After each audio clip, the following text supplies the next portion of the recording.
Um dos pontos que eu discordo, Vilela e o pessoal que está acompanhando a gente, é a ideia de que Jesus Cristo não morreu por todos. E que Jesus Cristo não ama todos. Então, para você abraçar o calvinismo, que é essa linha, você tem que entender que Jesus Cristo morreu não por todos. Então eu estou pregando para uma pessoa, tem uma igreja, tem 100 pessoas, uma praça com 100 pessoas. Eu estou pregando, aí eu falo assim, se alguém aqui receber Jesus como Salvador, não sei o que lá e tal, você pode ser salvo. Isso não é verdade. Assim, como eles falam, é verdade, mas não é totalmente, porque nem todo mundo ali é escolhido. Jesus morreu pelos eleitos, e não por todas as pessoas. Os eleitos seriam quem? Quem Deus elegeu antes da fundação do mundo. Então Deus, ele escolheu, tipo assim, pensa que Deus, antes do haja luz, só tem Deus. E ele existe nele mesmo, na trindade perfeita e tal. E pensa que antes dele dizer haja luz, antes dele dizer haja luz, ele já sabia que esse podcast ia estar acontecendo, certo? E ele já sabia como eu, você e ele, todo mundo que está aqui, todo mundo que está acompanhando a gente, seria e viveria. E ele já colocou o teu nome no livro da vida ou não. Então você já nasce salvo ou você já nasce perdido.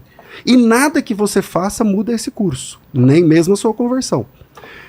Por quê? Porque Jesus, vamos dizer que você fosse um perdido e eu salvo. Então Jesus morreu por mim, não por você.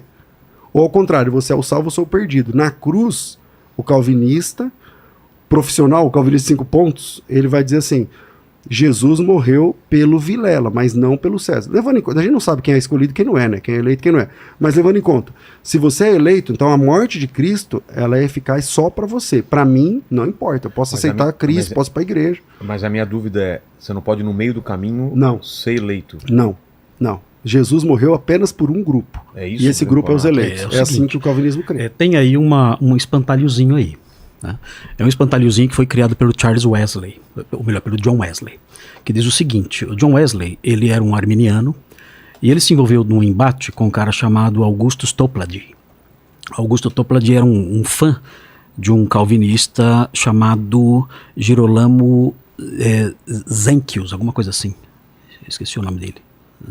Zanchi. E o Toplady traduziu as obras de Zanchi. E o Charles Wesley, de forma desonesta, é uma mancha na biografia dele. John Wesley, não é? O John Wesley. É o John Wesley. John Wesley. O John Wesley traduziu, pegou uma frase e atribuiu essa frase ao Toplady, dizendo o seguinte, que o Toplady tinha dito, ele colocou essa frase e assinou, como se fosse o Toplady, dizendo o seguinte, olha, a pessoa, se ela não for eleita, não importa o que ela faça, ela pode inclusive crer em Cristo, que isso não vai adiantar. E se ela for eleita, ela pode inclusive não crer em Cristo, não importa, ela vai ser salva. Isso nunca nenhum calvinista disse.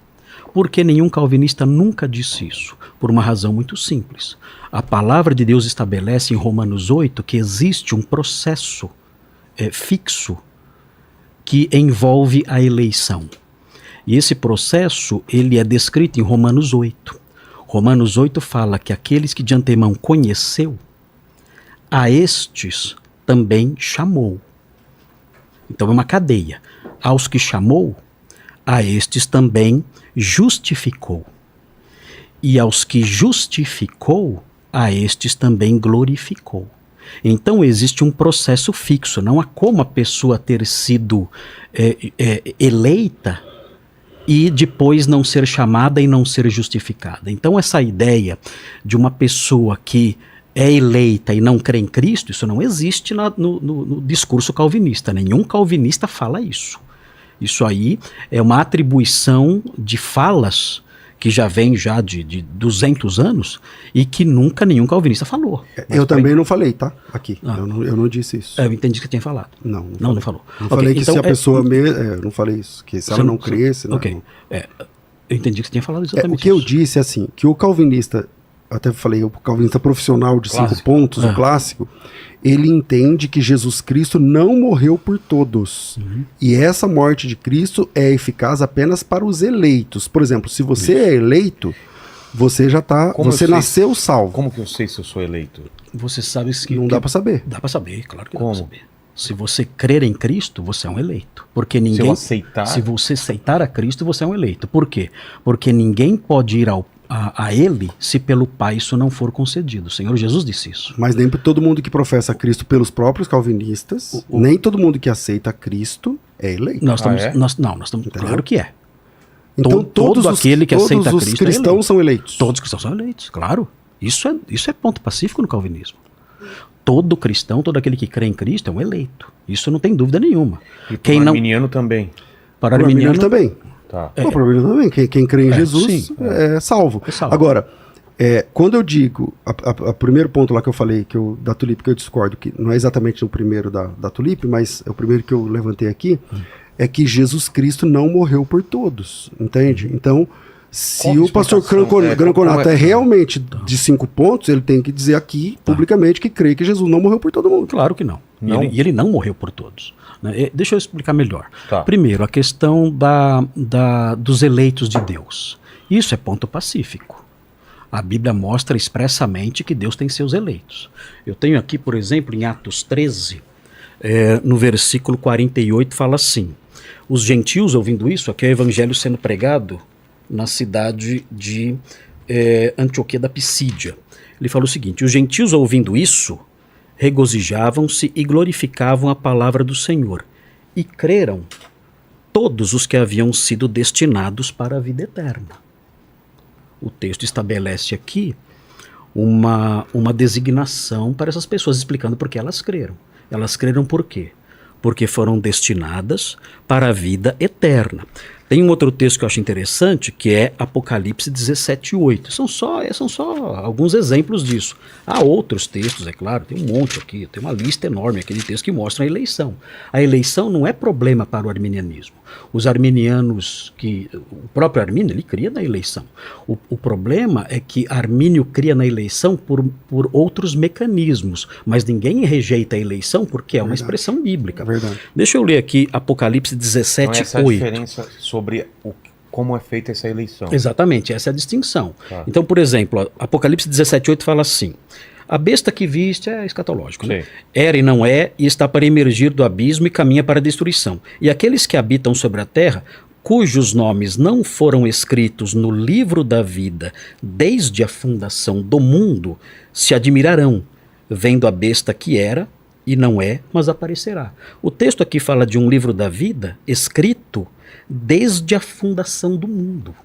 Ou seja, existe um registro, por assim dizer, né? Um registro das pessoas salvas. E a Bíblia sempre se refere a esse grupo como grupo de eleitos. A Bíblia fala em Mateus 24 que se não fosse por causa dos eleitos, os sofrimentos da tribulação seriam muito maiores. Romanos 8 fala da eleição segundo a graça, que muitos judeus permanecem filhos porque foram eleitos segundo a graça. Efésios 1 fala que nós somos eleitos antes da fundação do mundo. Então existe uma série de textos que mostram isso aí. Agora, sobre a expiação limitada, isso aí é um ponto que os próprios calvinistas... O que é expiação limitada? Expiação limitada, que Jesus não morreu Cristo por todos. morreu só pelos esse eleitos. Ponto que eu levantei lá atrás, levantou agora. Eu creio que Jesus morreu por todos e ele não crê que Jesus morreu por todos. Isso. E o nome disso é expiação. Expiação limitada. A expiação dos pecados que Jesus fez na cruz não serve para todo mundo. Não foi ilimitada. Não foi limitada. Ele crê que foi limitada, eu creio que foi ilimitado para todos. Porque a grande pergunta é a seguinte: Cristo morreu para abrir a possibilidade para um número ilimitado de pessoas serem salvas, ou Cristo morreu para comprar um grupo que ele já tinha escolhido? Ora, se eu creio que ele já tinha os seus eleitos, então eu creio que ele morreu, veio aqui para resgatar esses eleitos que ele já tinha. Não fazia sentido ele morrer por alguém que não estava lá no grupo de eleitos desde antes da fundação do mundo. Então esse é um aspecto lógico. Tem a ver com o pecado original ou não? Tudo isso que a gente está falando? Assim... Não diretamente, não tem a ver, porque é assim, a eleição incondicional, ela é pela graça, não tem uma razão para ela. Entendi. Deus não escolheu você pelas minhas ações. Pelas suas ações, porque ele viu algo legal em você. Ele escolheu você gratuitamente, de acordo com o beneplácito da sua vontade, diz Efésios. E isso significa que a graça não tem motivos. Por que Deus me escolheu e não outro? É o abismo da cruz que Agostinho falava. Ele falou assim, olha, isso aí é o abismo da cruz. Eu não consigo explicar isso, não há razão. E a graça é isso, é a ausência de motivos. Deus me escolheu sem que eu fosse melhor do que o fulano. Então isso é a graça de Deus. Agora só uma coisinha rapidinho. Assim, a expiação limitada, dentro do universo calvinista existe uma vertente que é chamado de universalismo hipotético, que fala o seguinte: não, Cristo morreu por todos. É o calvinista de 4 pontos da escola de Saumur. A escola de Saumur, na França, de um cara chamado Amiot, era o sobrenome dele, né? Moisés Amiot. Ele falava assim: não, Cristo morreu por todo mundo, ou seja, ele morreu por todos, é universalismo hipotético. Por quê? Ele morreu por todos para que, na hipótese de alguém crer, a pessoa possa crer. O calvinismo de Dort fala: não, Cristo morreu para comprar ali os seus eleitos apenas. Agora, em que ponto eu acho que o arminianismo acaba caindo nisso também? Na verdade, o arminianismo, ele crê na expiação limitada também. Por quê? Porque o arminianismo, ele crê assim, ele acredita que as pessoas que creram porque Deus previu que iriam crer. Desde a eternidade, Deus olhou no corredor da história. Eu gostaria de contribuir, se eu pudesse. Só vou fechar o pensamento aqui, já passo para você, desculpa. Mas é assim, ele diz o seguinte: olha, Deus previu a fé. Então Deus previu a fé e previu quem iria perseverar na fé. Tá. Quando ele viu quem ia crer e quem iria perseverar na fé, ele escolheu essas pessoas.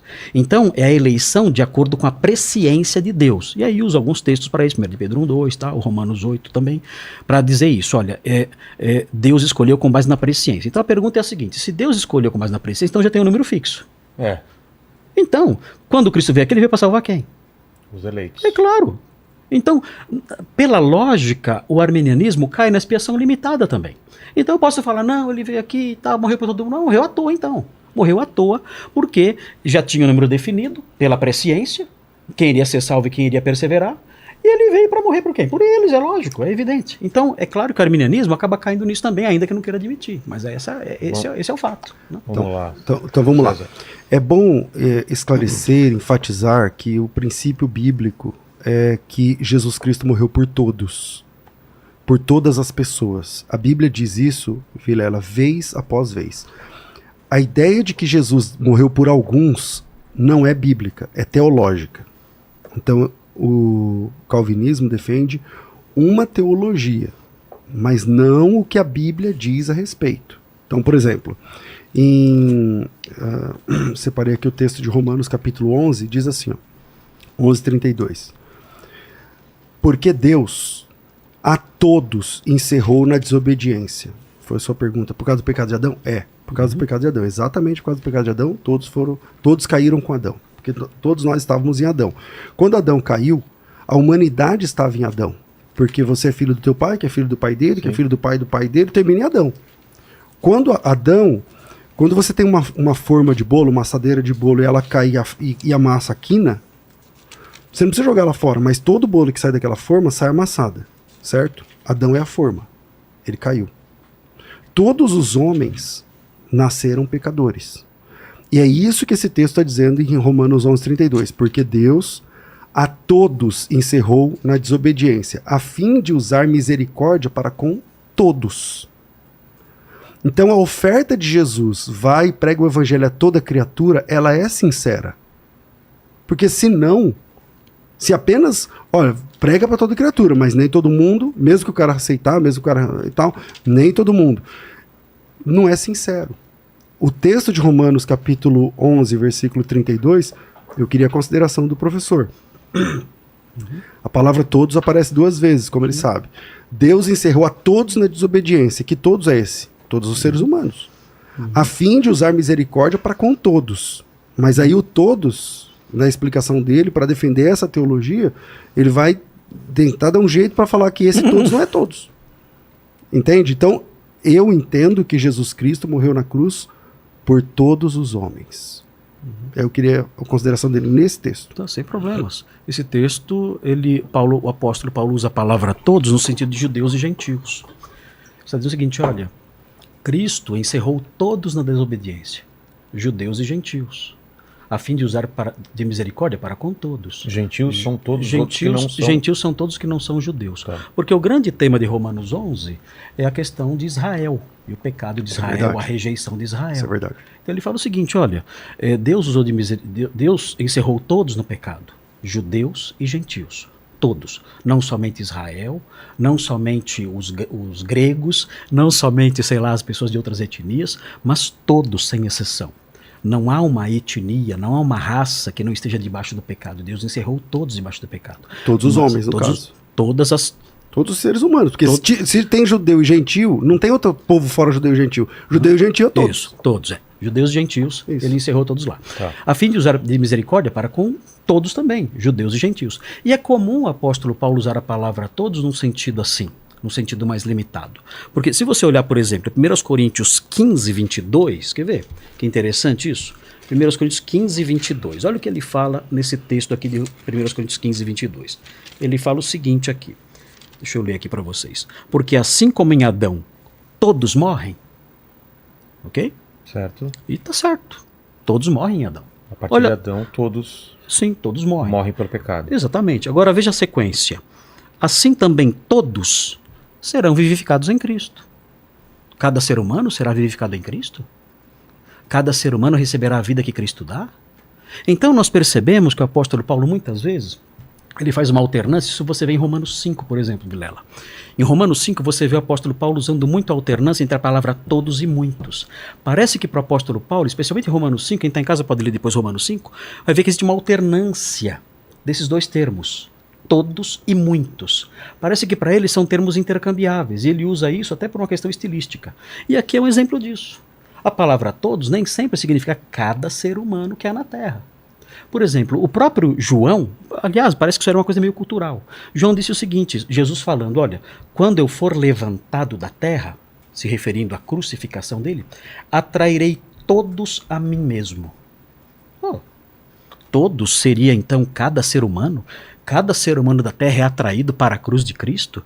Quem dera isso fosse verdade, isso não acontece. Então nós percebemos que nós não podemos atribuir a palavra a todos no Novo Testamento o mesmo sentido, o mesmo escopo, a mesma abrangência que nós atribuímos à palavra a todos no português. Porque na Bíblia, essa palavra, ela tem uma certa maleabilidade. Ela não significa rigorosamente cada indivíduo que há na Terra. Eu trarei todos a mim mesmo. Meu Deus, não dá para ser cada indivíduo. Assim como 1 Coríntios 15, 22 também. Nem todos recebem vida em Cristo. Então o que nós percebemos em Romanos... É que nem quando a minha mãe falava para minha mãe assim, eu quero ir na festa. Falava assim, você não vai. Falava, mas todo mundo vai. Exatamente. Ela falava, você não é todo mundo. Percebe que a palavra todos ela tem nuances diferentes? Então não posso me apegar a isso. Agora, quanto ao que o pastor mencionou, dizendo, olha, isso aí não é ensinado na Bíblia e tudo mais, meu Deus. Eu quero só lembrar aqui que o calvinismo é uma posição fundamentada fortemente em trabalho exegético. O arminianismo nasceu num contexto em que a teologia não era uma teologia voltada tanto para a exegese. João Calvino foi um mestre em exegese. As Institutas e todas as suas obras são obras de exegese num nível altíssimo. Armínio não era um exegeta. Se você ler a exegese de Armínio de Romanos 9, meu Deus do céu, nenhum arminiano acredita naquilo. Ele fala que Esaú e Jacó são símbolos. Ou seja, quando ele vê uma dificuldade, ele corre para transformar a coisa em símbolo. Aí fica fácil. Eu alegorizo o texto e atribuo a ele o significado que eu bem entendo. Então, não dá para levar muito a sério as questões exegéticas de Armínio, porque ele nem viveu num contexto de ênfase em exegese, que foi o escolacismo protestante, que era um ambiente mais voltado para a lógica do que para exegese. Agora, Calvino e seus seguidores, eles sempre foram muito sérios na exegese, muito apegados à exegese, mesmo em séculos posteriores. Como Jonathan Edwards, os livros que ele escreveu e tudo mais, os comentários todos dos calvinistas do passado, os puritanos todos, comentaristas de renome, eram pessoas que se debruçavam sobre o texto bíblico para fazer a exegese do texto. E é interessante observar o seguinte, Jesus, ele fala em João 10, ele diz algo interessante, que deve ser levado em conta, que a gente, entre outros textos, não é só esse, tem um monte, mas João 10, por exemplo, capítulo 11, versículo 11, ele fala o seguinte, João 10, 11, eu sou o bom pastor dá a vida pelas ovelhas, ele fala. Veja também o versículo 14, fala assim, eu sou bom pastor, conheço as minhas ovelhas e elas me seguem. Assim como o Pai me conhece a mim e eu conheço o Pai e dou a minha vida pelas ovelhas, ele fala. Ele prossegue no versículo 26, ele fala algo interessante no versículo 26. Ele fala assim, mas vós não credes, porque não sois das minhas ovelhas. E ele diz, inclusive na sequência, ele fala assim, ainda tenho outras ovelhas, não deste aprisco. A mim convém conduzi-las. Então haverá um só rebanho e um só pastor. Então é isso, pessoal, esse foi mais um vídeo do nosso canal. Se você gostou, curta, compartilha, se inscreva no canal e até o próximo vídeo. Um abraço, fui!